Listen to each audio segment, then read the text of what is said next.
Well, ladies and gentlemen, welcome back to this week's podcast, Frankly Speaking, by Friends of Europe. Once again, I have the pleasure to moderate today's discussion. I'm Jamie Shea, Senior Fellow at Friends of Europe.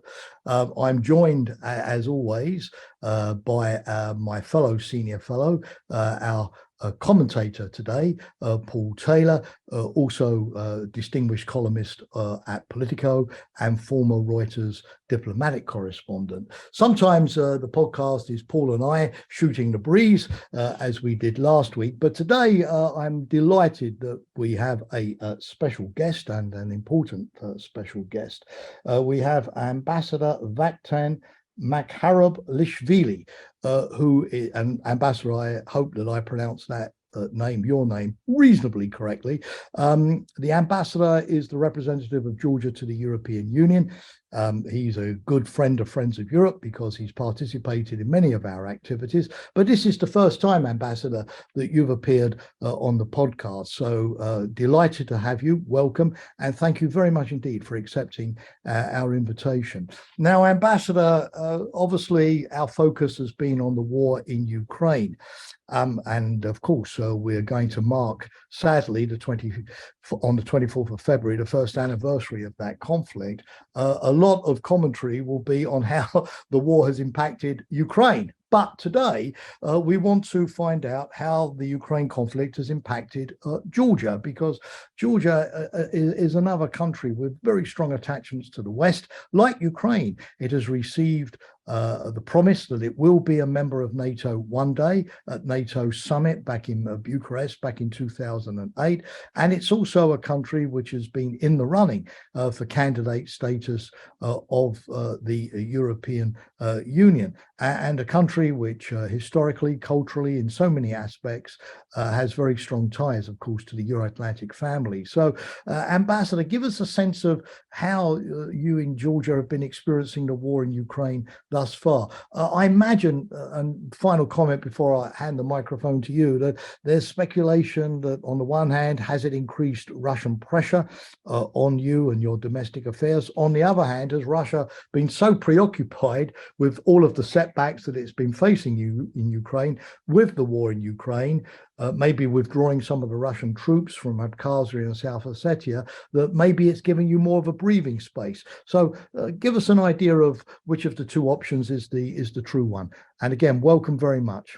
Well, good morning, Jamie. Good morning, Paul. It's of course a great pleasure to be with you at today's meeting, and I really like the title of the program, Frankly Speaking, because I always like to speak frankly. And of course, thanks for this opportunity today. Regarding, of course, your first question, of course, I think one should first of all recall that unfortunately, Georgia has been in conflict with Russian Federation for many years. I mean, it has not started now, but actually it has started some 30 years ago when Georgia first made its value-based choice towards European and Euro-Atlantic integration. And since then, unfortunately, we have had a number of conflicts, wars with Russia, and the first one was in 1992. Then it was followed by in 1993, and of course the one in 2008. And as you very well know, as we speak, Russia still occupies 20% of Georgia's territory, and some 10% of Georgia's population are still IDPs and refugees within their own country. So, of course, the unprovoked and unjustified Russian military aggression and war against Ukraine has shaken the whole security architecture of Europe and of the whole world. And certainly it has affected in a negative way, and it has caused the exasperation of the situations in other hotspots that Russia has created, and especially in particular in Georgia.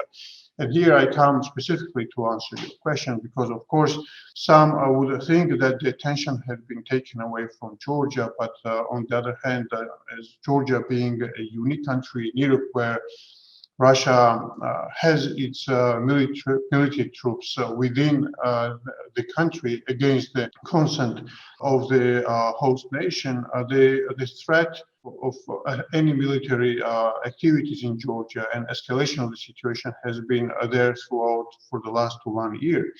And of course, on the one hand, we are really happy, and the government has been working hard in that direction, that there are no military activities in Georgia, and we are not catching attention of international broadcasters from that point of view. But on the other hand, the situation in the occupied territories of Georgia, unfortunately, have not improved. In fact, if you look at the humanitarian and human rights situation on the ground, it has deteriorated, and Russia had been exploiting the whole range of toolbox of hybrid tools in Georgia to deteriorate the situation, to weaken the government, and of course weaken the sovereignty of the country as well. So one thing, I can certainly say that with all the continuous annexation processes, with all the borderization activities taking place, with all the new cases of detentions and jeopardizing freedom of movement and many other violations of human rights, showcase us that the situation is very tense, very difficult, very fragile, and of course that makes Georgia very, very vulnerable. One thing I should probably underscore is that I think the whole story has shown us that Russia pursues the single policy towards Ukraine, towards Georgia, and probably towards every other neighbor. Therefore, any solution that will be or could be discussed by the international community should not leave out Georgia. Yep, we'll certainly come to that in terms of what you expect from the international community, and indeed we're coming to it already. Just one more question to you before I bring Paul in. Ambassador, you saw that last year the EU made this fairly dramatic, if you think of the past, gesture in granting candidate status to Ukraine and Moldova. Of course, we'll have to see, how many years it will take to turn that into the reality of EU membership. But it held back on candidate status for Georgia, and you have to fulfill a number of conditions before hopefully Georgia can also have that formally the candidate status. And I know that also, and you know this as well, because like Paul and I, you read the media, that some of the reporting recently on Georgia has not been encouraging. There's been, of course, the detention of the former president, Mikhail Saakashvili, and whether the government would release him on compassionate medical grounds. There's been some talk about Georgia going back closer to Russia.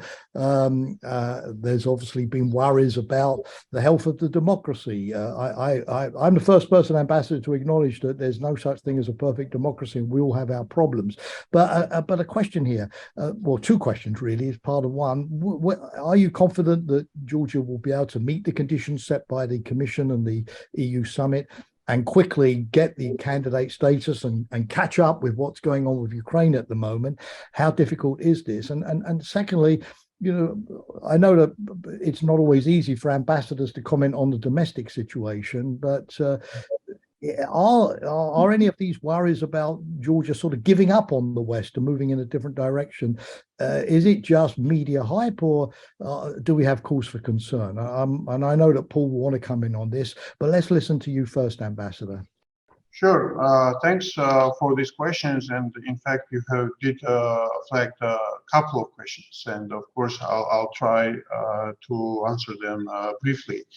First, on the candidate status, of course, I think one should first of all underscore the historical significance of last year's June decision, when the European Council decided to grant perspective to 3 Eastern European countries: Ukraine, Moldova, and Georgia. And of course, this had been a promise that once and when the countries will fulfill relevant criteria, they will become EU member.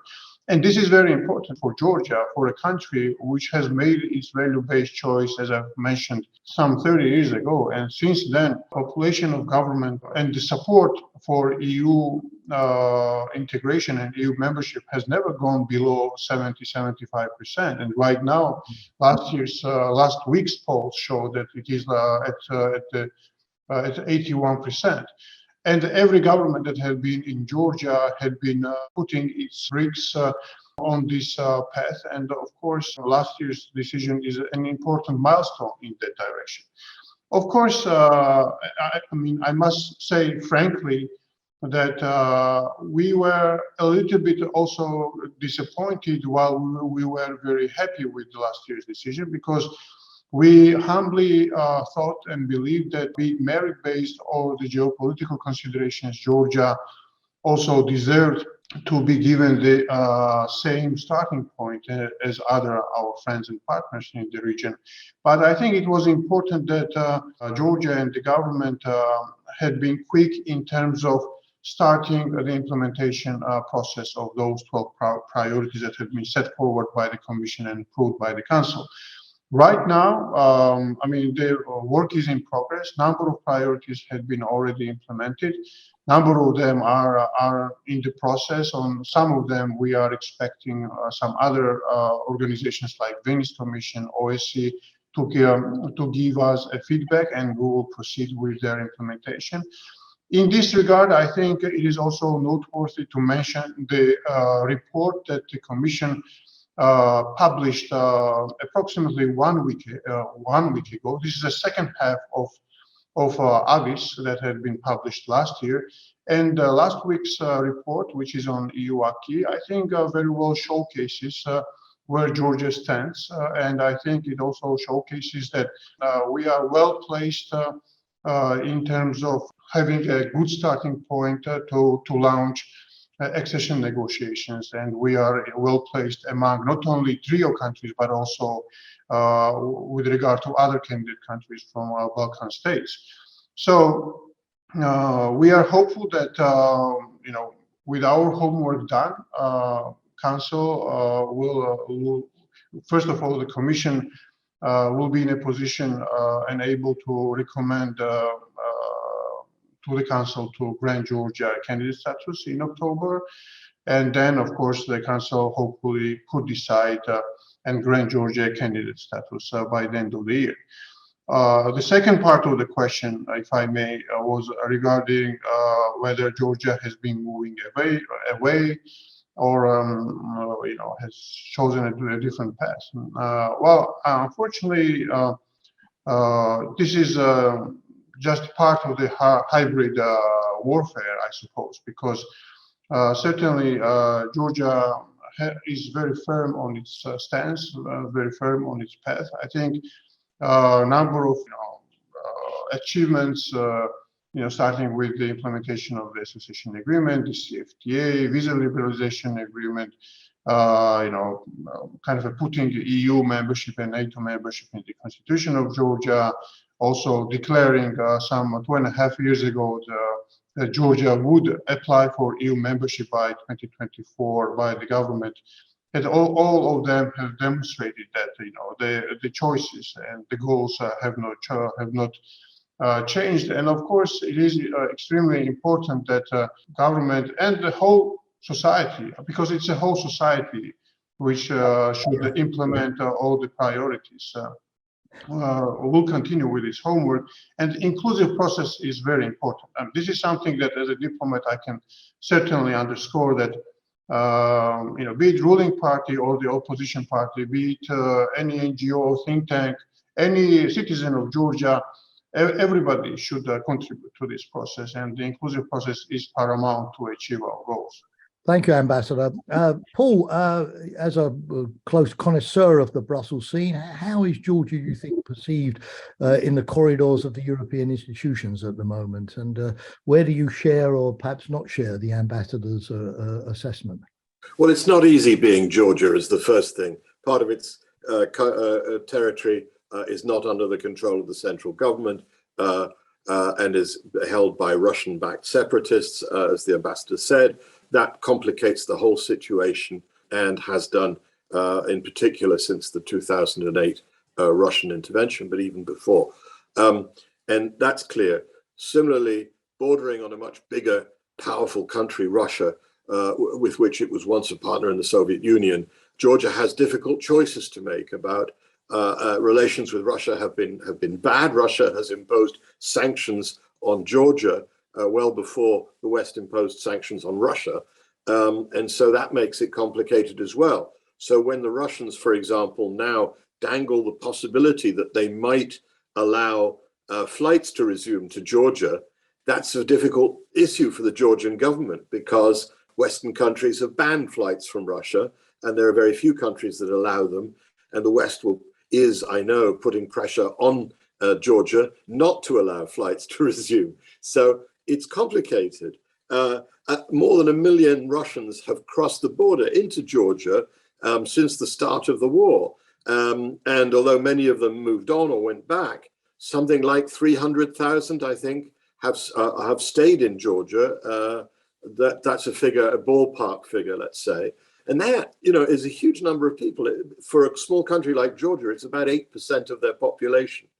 And it has effects on all sorts of things. And Georgians have difficulty to some extent, I think, in working out how they should deal with these people. Are these people Russian dissidents? Are they friends and supporters of Georgia? Might they be a fifth column at some stage? Or are they just kind of opportunists sitting out the war in the comfort of Georgia, pushing up the rents and the prices in Georgia, but not actually being seriously in opposition to the Kremlin? So Georgia has this problem. On the other hand, it has to be said that seen from Brussels, Georgia has scored a number of own goals in the football parlance over the years. Georgia went from being absolutely the poster child for reform, which is confirmed, as you say, by this commission opinion on the extent to which Georgia has already implemented parts of European Union law, what you call the acquis in the EU jargon. But, there's been backsliding on a number of things that are really important to the European Commission and to the European Parliament. So the European Parliament passed a resolution last year, which was highly critical of Georgia, essentially around the issues of media freedom, persecution of opposition media, legal, vexatious legal proceedings against independent journalists, the failure to really prosecute those behind the attacks on journalists at a banned gay pride parade in Tbilisi last year, various things on the media freedom front. And of course, front and center, the legal vendetta, if you like, against former President Saakashvili. And many of those reforms, which have put Georgia in a good position to be a candidate for the EU, were carried out in the Saakashvili era.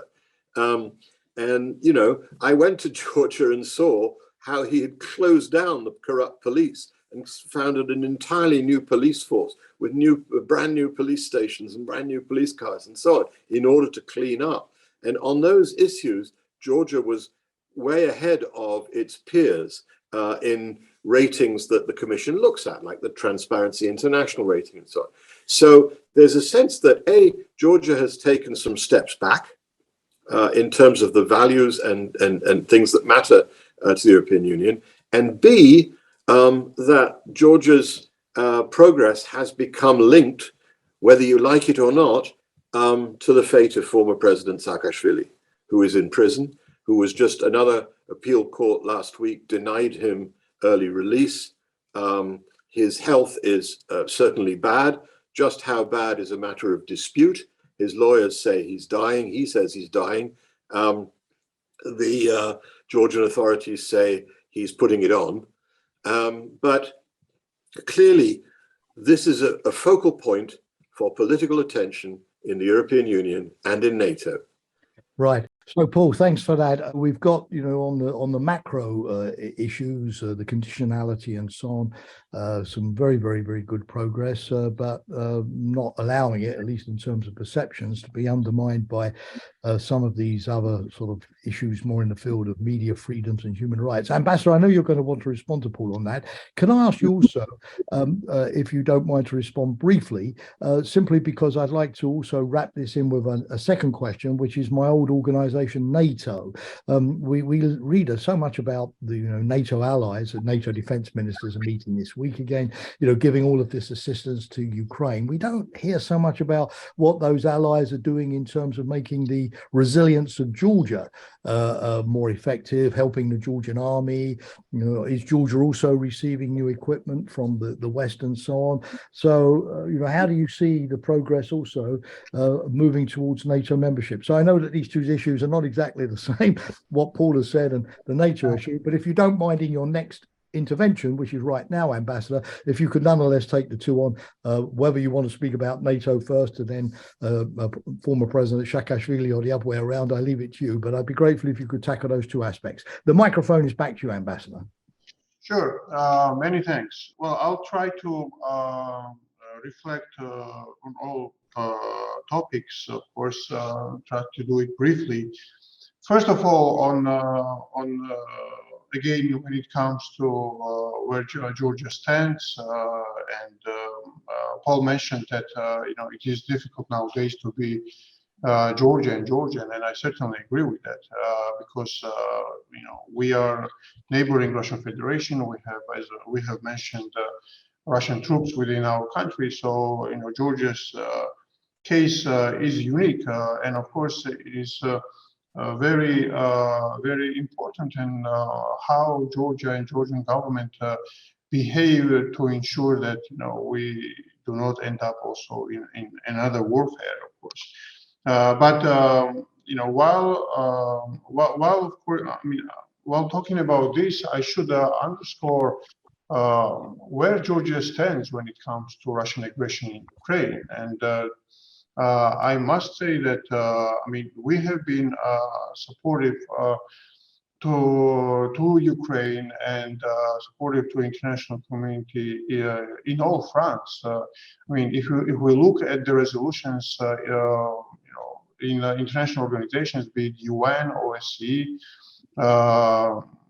Human Rights Council, Council of Europe, I don't know, you name it, Georgia has been extremely vocal and extremely supportive, not only supporting the resolutions, but also being a sponsor or co-sponsor or the main sponsor of the resolutions. We have also voted in favor of suspension of Russian membership in number of international organizations, as well as being one of the countries who have referred to ICC for the investigation of the war crimes. I can go on and on with the list. It's really big, but of course, I also would want to mention that we have also aligned to all HRVP declarations, as well as sanctions on regions of Crimea, Donbass, and all international financial sanctions. And our Prime Minister, as well as Minister of Finance, have on numerous occasions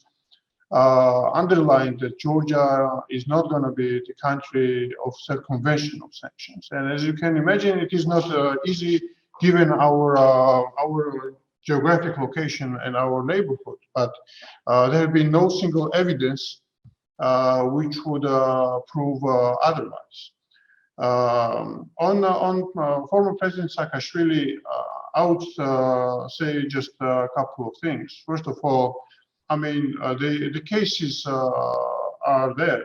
The cases, and I'm not a lawyer or a politician. I'm a diplomat, so I'm not going to go into the details of the cases. But some of the cases have been also backed up by the Strasbourg Human Rights Court, and of course, these are the reasons for the detention.